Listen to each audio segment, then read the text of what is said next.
요한일서 1장. 이 글은 생명의 말씀에 관한 것입니다. 이 생명의 말씀은 태초부터 계신 것이요 우리가 들은 것이요 우리가 눈으로 본 것이요 우리가 지켜본 것이요 우리가 손으로 만져본 것입니다.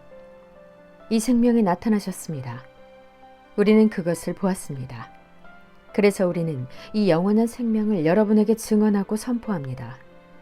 이 영원한 생명은 아버지와 함께 계셨는데 우리에게 나타나셨습니다. 우리가 보고 들은 바를 여러분에게도 선포합니다. 우리는 여러분도 우리와 서로 사귐을 가지기를 바라는 것입니다. 우리의 사귐은 아버지와 또 그의 아들 예수 그리스도와 함께하는 사귐입니다. 우리가 이 글을 쓰는 것은 우리 서로의 기쁨이 차고 넘치게 하려는 것입니다. 우리가 그리스도에게서 들어서 여러분에게 전하는 소식은 이것이니 곧 하나님은 빛이시요 하나님 안에는 어둠이 전혀 없다는 것입니다. 우리가 하나님과 사귀고 있다고 말하면서 그대로 어둠 속에서 살아가면 우리는 거짓말을 하는 것이요 진리를 행하지 않는 것입니다.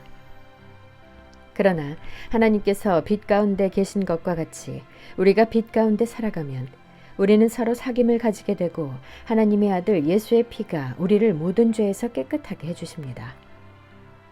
우리가 죄가 없다고 말하면 우리는 자기를 속이는 것이요 진리가 우리 속에 없는 것입니다. 우리가 우리 죄를 자백하면 하나님은 신실하시고 의로우신 분이셔서 우리 죄를 용서하시고 모든 불의에서 우리를 깨끗하게 해주실 것입니다. 우리가 죄를 지은 일이 없다고 말하면 우리는 하나님을 거짓말쟁이로 만드는 것이며 하나님의 말씀이 우리 속에 있지 아니합니다. 2장.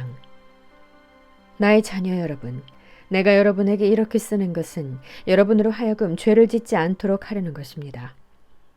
누가 죄를 짓더라도 아버지 앞에서 변호해 주시는 분이 우리에게 계시는데 곧 의로우신 예수 그리스도이십니다.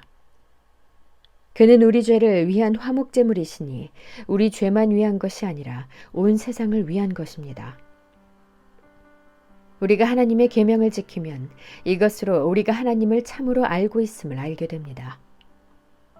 하나님을 알고 있다고 하면서 하나님의 계명을 지키지 아니하는 사람은 거짓말쟁이요 그 사람 속에는 진리가 없습니다. 그러나 누구든지 하나님의 말씀을 지키면 그 사람 속에서는 하나님께 대한 사랑이 참으로 완성됩니다.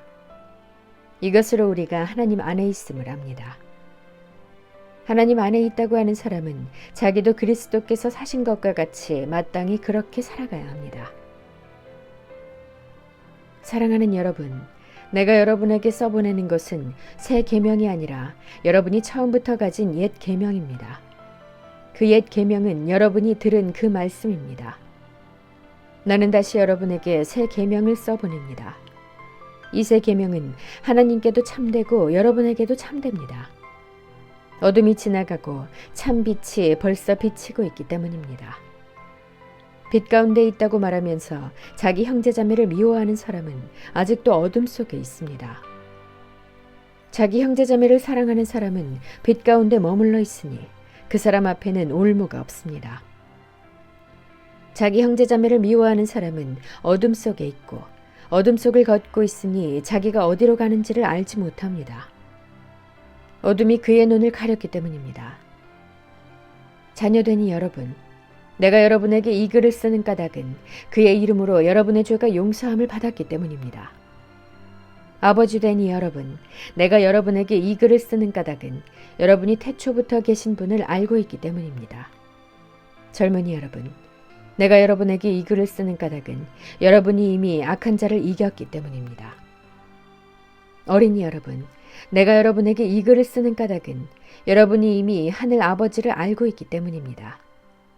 아버지 되니 여러분, 내가 여러분에게 이 글을 쓰는 까닭은 여러분이 태초부터 계신 분을 알고 있기 때문입니다.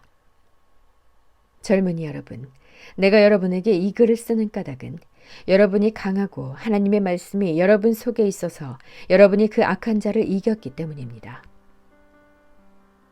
여러분은 세상이나 세상에 있는 것들을 사랑하지 마십시오. 누가 세상을 사랑하면 그 사람 속에는 하늘 아버지에 대한 사랑이 없습니다.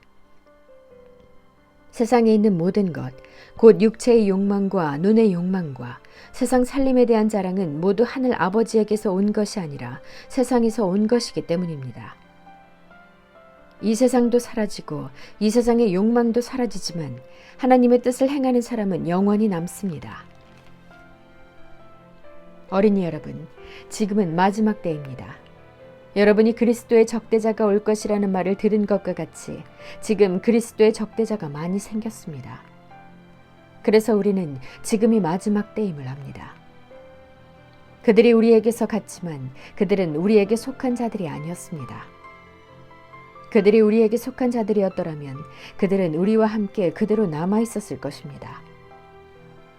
그러나 결국에는 그들은 모두 우리에게 속한 자들이 아니라는 사실이 드러나게 되었습니다. 여러분은 거룩하신 분에게서 기름 부으심을 받아 모든 것을 알고 있습니다.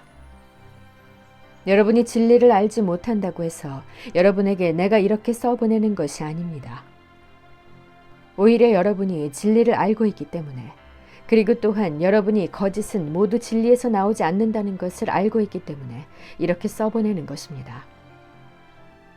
누가 거짓말쟁이입니까? 예수가 그리스도이심을 부인하는 사람이 아니고 누구겠습니까?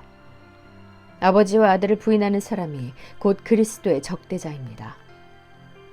누구든지 아들을 부인하는 사람은 아버지를 모시고 있지 않은 사람이요, 아들을 시인하는 사람은 아버지를 또한 모시고 있는 사람입니다. 여러분이 처음부터 들은 것을 여러분 속에 간직하십시오. 여러분이 처음부터 들은 그것이 여러분 속에 있으면 여러분도 아들과 아버지 안에 있게 될 것입니다. 이것은 그가 친히 우리에게 주신 약속인데 곧 영원한 생명입니다.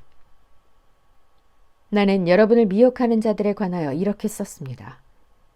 여러분으로 말하자면 그가 기름 부어 주신 것이 여러분 속에 머물러 있으니 여러분은 아무에게서도 가르침을 받을 필요가 없습니다. 그가 기름 부어 주신 것이 여러분에게 모든 것을 가르쳐 줍니다. 그리고 그 가르침은 참이요 거짓이 아닙니다. 여러분은 그 가르침대로 언제나 그리스도 안에 머물러 있으십시오. 그러므로 자녀되니 여러분, 그리스도 안에 머물러 있으십시오. 그렇게 해야 그가 나타나실 때에 우리가 담대함을 가지게 될 것이며 그가 오실 때에 그 앞에서 부끄러움을 당하지 않을 것입니다. 여러분이 하나님께서 의로우신 분임을 알면 의를 행하는 사람은 누구나 다 하나님에게서 났음을 알 것입니다.